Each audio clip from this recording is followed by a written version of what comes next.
It's time for Around the Ozarks News, brought to you by the Springfield Greene County Park Board, Thompson Sales, Kitchenland USA, and Smouse Brothers Foundation Repair and Waterproofing. Here are your hosts, Ethan and Sarah Foreheads. Hey there, good morning to you on Friday. Happy Friday to you. Made it to the weekend, and it is now August 1st. And That's crazy. It is crazy, and we got a cool down upon us after what we experienced the first part of the week. All right. Here is a look at some news. A 28-year-old teacher is accused of killing an Arkansas couple in front of their two young girls, 7 and 9 years old, while the family was out hiking on a trail at Devil's Den State Park in Arkansas. Andrew James McGann was picked up after a 5-day search. He was found at a barber shop in Springdale, which is close to where the trail system is. McGann is charged with capital murder and is being held without bond. No word yet on his possible motive. We know McGann taught in Texas and Oklahoma prior to getting hired by Springdale Public School District, but he had not yet started working there. And police say he admitted to it during the interrogation. So it'd be interesting to figure out what he says happened, because that's just unfathomable. Yeah, and they were able to track him down because they had very little to go on, but there were other people hiking that day. So the police were able to get into contact with some of them and look through all their camera rolls to see if they had like any accidental, people in the background that you capture sometimes, and pieced it all together. They had a lot of public input, a lot of public tips. It was a lot of really good police work, because they got a description of the car, and then they were able to. This is that picture. If you're from watching, behind, you can see that picture that somebody took of him from behind. They then were able to kind of come up with a sketch. I don't know how closely that matches his face, but his side-by-side mugshot, it's not the greatest sketch. Yeah. It's not bad, but like once you see it side by side, Right. his nose is different. They were flying blind, but what they were able to do was, with the vehicle description, follow that vehicle on doorbell cameras and people's cameras outside their houses, and kind of have an idea of where it was going and where it went. So 5 days is pretty quick whenever, nobody really saw it except for the children. Yeah. And God bless them. Yeah. It seems like there's not a connection, because that family had just moved to Arkansas from South Dakota. Their water was turned on like 2 weeks ago. It feels random. Yeah, which is insane. Yeah. Well, and also it's called Devil's Den, and it makes me wonder if he was some crazed, evil, like no motive, no. Well, he was evil. Well, yes, I mean, that. if this turns out to be true, I'm talking like demonic, which I guess evil is. Well, again, yeah. If this turns out to be true and he was the one who did it, yeah, I would put him in the category. Yeah. All right. Now, in other news, about 150 small dogs, primarily Shih Tzus and Chihuahuas, have been rescued in Christian County by the Humane Society. Those dogs were kept in a hoarder's home. They're very malnourished. They have some skin and neglect issues, but they were picked up. They are headed to St. Louis for hopeful recovery. They say this is about one of the largest rescues that they've had in more than 10 years. In Christian County? No, by the Humane Society of Missouri. Oh, the whole state. Wow. Yeah. I can remember a few really big ones in northern Greene County, maybe up into possibly like on the Greene Polk County line, Fairgrove. I can remember a few years and years ago in reporting, and at that time saying that it was like one of the largest, and this also is one of the largest. So, okay. Meanwhile, 2 Missouri lawmakers and a resident of Missouri are suing, claiming that the Senate bill that the state is pushing to try to keep the Kansas City Chiefs and Royals in Missouri is unconstitutional. State Senator Mike Moon from Ash Grove, of course. We know him. He's one of the 3 filing the suit, saying that the incentives passed in a special session grant of public money let me start that over again. He says that the incentives passed in a special session would grant public money to private persons and is a direct gift or bribe to the owners of the Chiefs and Royals. At issue, more than $1 billion in state money that would be available to the teams over time if they stayed in Missouri and built either a new stadium or refurbished Arrowhead. Interesting.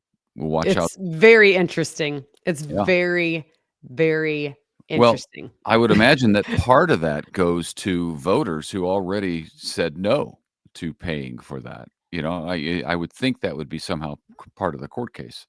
Yeah, I mean, I don't know. I think it's interesting too that Mike Moon, of course, from Ash Grove, is one of the three because these people are not saying they're not fans. They're saying this is not constitutional, Can't do it that way. Right. Yeah. So, yeah. All right. We'll watch it play out. Today, some good news. It's a party over at the Boys and Girls Clubs of Springfield. They have some new digs for teenagers. The new Risdell Family Teen Center for Great Futures is having a grand opening today, 10 in the a.m. this morning. It's on West Catalpa, just north of Parkview High School. That's where it's going to be located. Some great spaces on campus, study rooms, media room, esports room, so video games. That's interesting.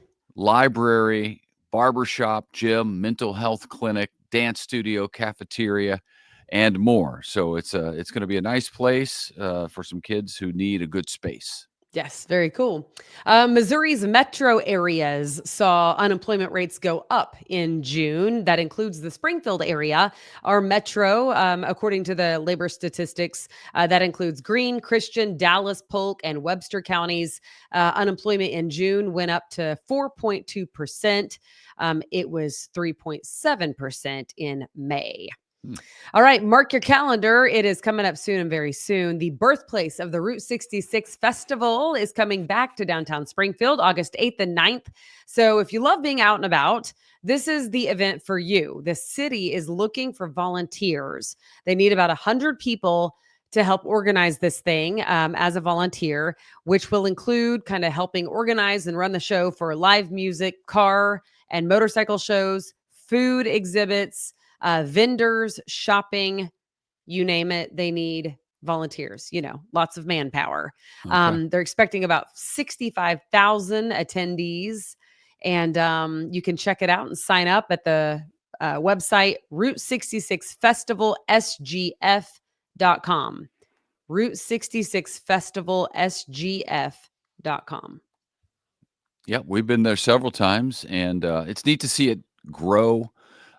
And Springfield celebrate the route because we had a big part to play in it. If you are a fan of Missouri State football, Bears, and beer, then you should Quite know a combination. that the team logo will be on Bud Light cans during this year's Division I football games. How about that? The beer is available in 24 packs over at your local Price Cutter, Hy-Vee, Walmart, some liquor stores as well. MSU Athletic Director Patrick Ransdell said the opportunity allows the university to get its brand out there after a new conference switch over to Conference USA and to the NCAA Division I Football Bowl subdivision, which is a big deal. That's the highest level of college football and the same division as the University of Missouri up in Columbia. So, I'm excited for the season. I feel like a lot of people are like, oh, it's going to be rough. Maybe. But, sometimes you honestly rise to the occasion and surprise everybody. So I'm expecting big things. Okay. Well, you know what? I'm hopeful for good things, but football, there aren't too many surprises in football over the course of a season. Right. Yeah. Football, there are other sports where the lesser team can win with a good strategy. And I guess that can happen with football, but most of the time, the better team wins in football. Yeah. So, I mean, we'll see. We'll see what happens this season. It's going to be tough, though. That's for sure. We mentioned it a few times this week, but it's worth mentioning again because now it is upon us. It is tax-free weekend. Started at midnight this morning. It runs through Sunday at midnight. So it's 3 days of no state, city, or county sales tax when you're purchasing things that could be back to school items. So supplies for back to school, clothing, electronics. You can check out exactly what the lists are and what counts as no tax on the State Department of Revenue website. But I know computers are on there because I'm going over to get me one this morning Yeah. or get us one. All things back to school. Oh, Yep. really? I see what you did there, Ethan. All right. Dive in at the movie theater. The Bolivar Aquatic Center tonight is hosting the First We Mine, Then We Craft, Let's Minecraft. That's kind of cute. It is the Aquatic Center's upcoming dive-in movie featuring Minecraft. It starts at dusk. The pool closes when the movie is done. The admission is a donation to the Animal Pound there in Bolivar. Should be a great time. Also this weekend, starting today through Sunday at Silver Springs Park here in Springfield, they're having like a park day reunion of sorts. This is where families can come together with your whole family. And there's going to be a lot of family friendly events happening at Timmons Hall, a parade on Saturday at noon, a picnic and social following the parade, some sports competitions, live music, and just a good time. Just a good time put on by the Springfield Greene County Park Board, which they sponsor our show. We are super thankful for them. You can figure out all the details on that happening at Silver Springs Park. Just visit parkboard.org. Parkboard.org. All Look right. under their events tab. And then finally, it is the fair. And this is the last weekend. So you have today and tomorrow to get out there. And the weather's a little cooler. So no better weekend to close out on Yeah. the 89th annual fair than one in the 80s. Yeah, that's true. It's going to So be fantastic out there tonight and tomorrow night. yeah, not too shabby at all. Tonight is the freestyle bullfighting. So not for the faint of heart. But I'm sure it's going to be a sight to behold. And then tomorrow night is the truck and tractor pull. So there you go. That's what we Okay. got. There's a lot going on. Lots going on. It's going to be great. Lot going on. And of Okay, course, we got everyone. contests running at aroundtheozarks.com. You can check that out. We're celebrating 3 years of the Around the Ozarks news podcast. Thank you for being with us. No And doubt. Thanks. You guys yeah, tell people also. Tell yeah, people because we still meet people all the time who are like, we wish you still did news. We do. We do still do news, hyper that's local true. news 5 days a week. So, That's true. except for I'm glad that you didn't tell them in the month of July because we were gone forever, but we're back now. So, anyway, thanks for hanging with us. And thanks to all the people who are willing and able to fill in. Y'all are the best. Yeah, it takes a village. It Thank does. you and have a fantastic weekend. We'll see you back here bright and early on Monday. Bye bye.